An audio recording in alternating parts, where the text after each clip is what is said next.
Hello and welcome to the Covert Nerd Podcast. Today we'll be looking at our collections, then we'll be analyzing 3 new comics that I think you'll enjoy. And last but not least, we'll do some good shout outs to some great podcasts. So let's dive right in and nerd it up.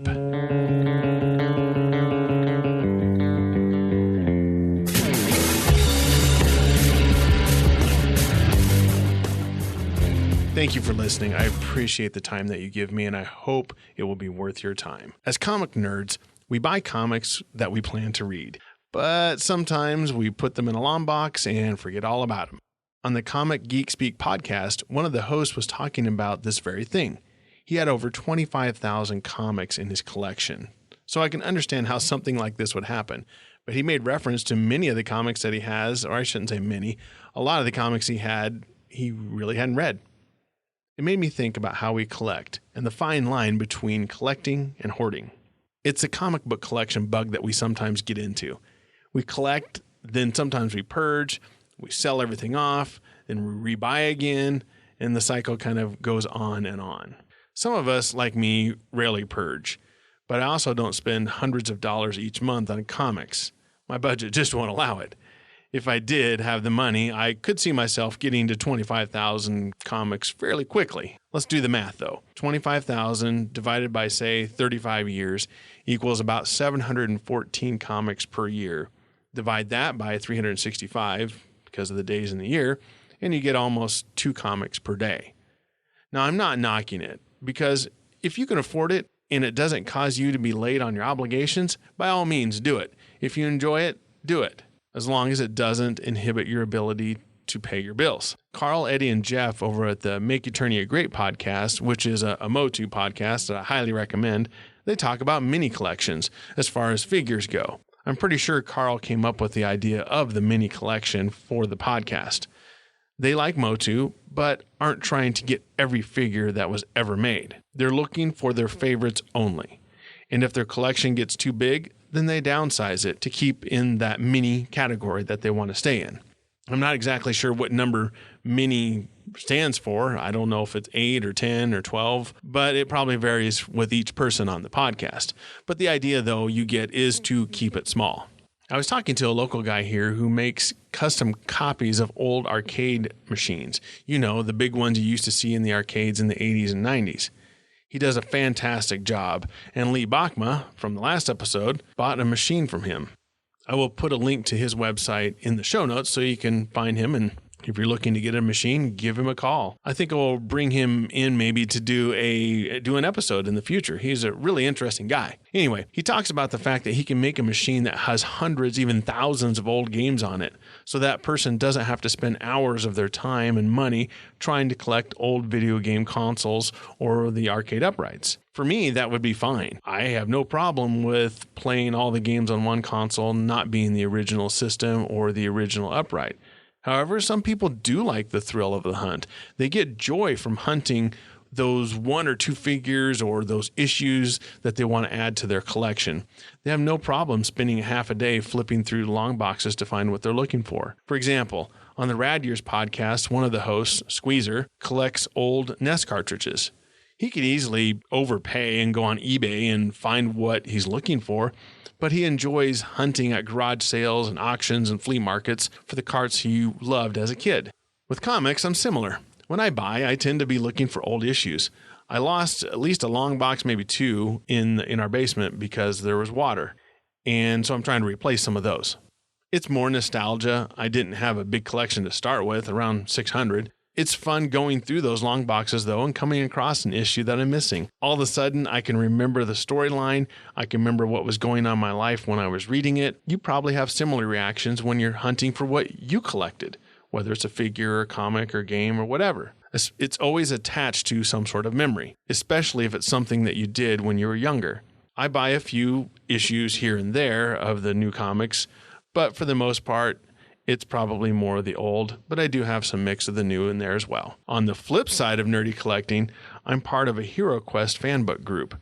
HeroQuest is a basic RPG board game that you can play with 4 heroes going through several quests to defeat a villain, collect gold, and other magical items along the way. The game is hard to find for under $120, and the rare expansions go as high as $800. There was a guy who posted a picture of a number of games that he had collected over the years. I think he had 9 main sets and 4 or 5 of each expansion. And people blasted him on Facebook for hoarding so many sets put together, because it was valued a lot of money. I'm not one to criticize much, but in this case, maybe he should consider sharing the wealth.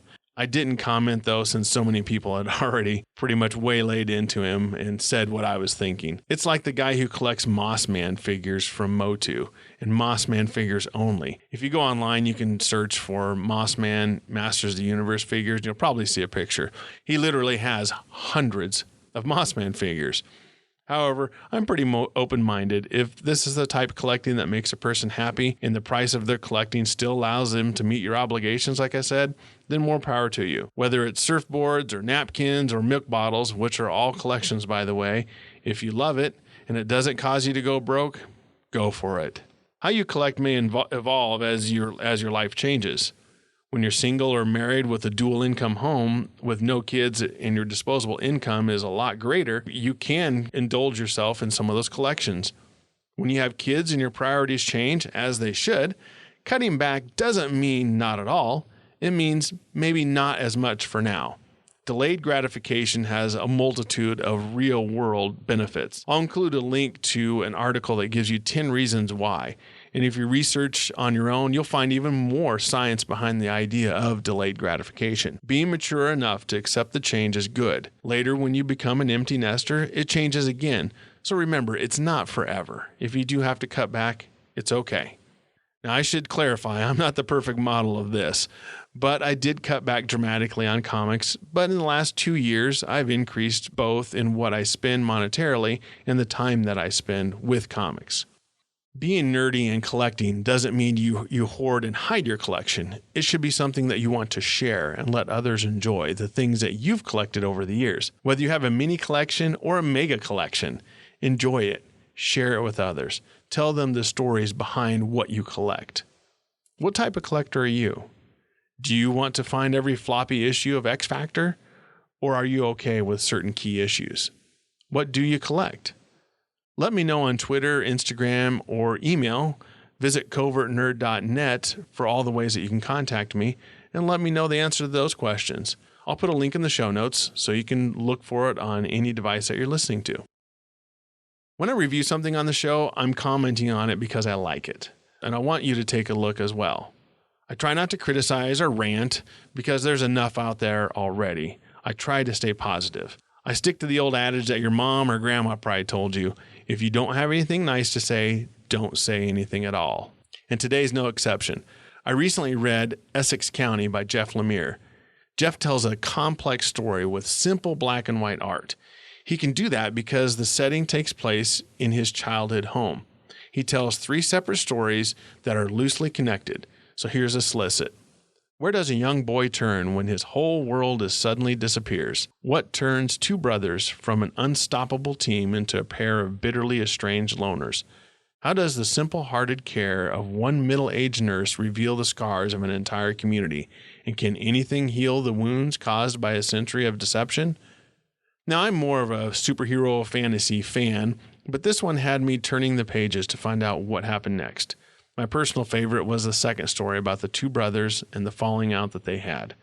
Because of the simple art, it showcases the ability Jeff has in telling a story. This came out in 2009 and has been put into a collection with extra art and stories.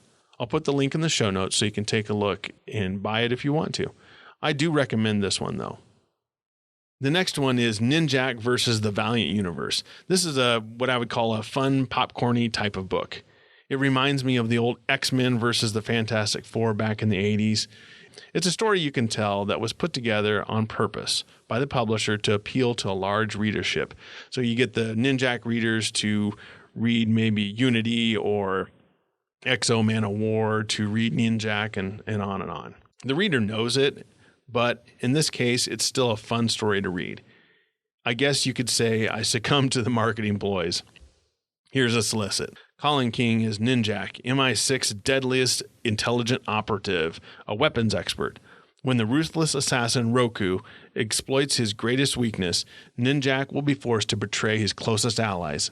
Now on the run, he must face off against the most powerful heroes known to man for a high-octane, take-no-prisoners trial by fire, more perilous and more unpredictable than any he's faced before. The world's most dangerous super spy goes to war with the Valiant Universe.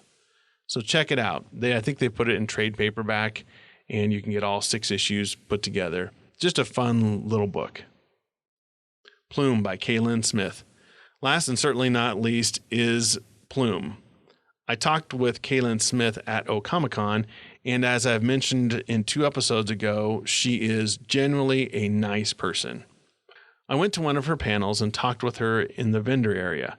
I asked her a few questions, and she patiently indulged my questions and answered all of them. Plume is a fun Western adventure type of book with magical undertones. To sum it up, I would say it's Lara Croft meets John Wayne type of genre. And here's the solicit for Volume 1. Plume is a story set in the Old West about a girl named Vesper Grey and her supernatural companion, Coric. On their quest to recover her father's life's work, they encounter new friends and new foes and learn that the Wild West is anything but tame. K Lynn Smith not only wrote it, but she did the art as well. Both, in my opinion, are excellent. This is a passion project of hers, and there are 3 total volumes and I've only read Volume 1 so far. I'll put a link in the show notes so you can take a look, and if you want to buy all 3, great. I have to take a few minutes to do an extended shout out to 2 other podcasts. The first is called the Galactic Driftwood Podcast at galacticdriftwood.space, and I'll put a link in the show notes. I briefly spoke with Bill and John at Comic-Con. They're 2 of the 4 hosts before they started their podcast. I didn't get a chance to meet all of them, but their other 2 hosts, Charlie and Adi, are also on the podcast. They launched about a month ago, and they are fabulous. If you are a sci-fi fan, you will love the in-depth discussions that they get into. They really get into the weeds. They like to examine the science in science fiction. They also do cosplay, and some topics they have talked about are Doctor Who, Star Trek, and pretty much all the different series like The Expanse and many others out there. Right out of the chute, though, their sound is awesome, their look is professional, and they're really getting involved into the sci-fi community that they cater to. Like I said, you can find them at galacticdriftwood.space. Second is the Healthy Under Pressure podcast.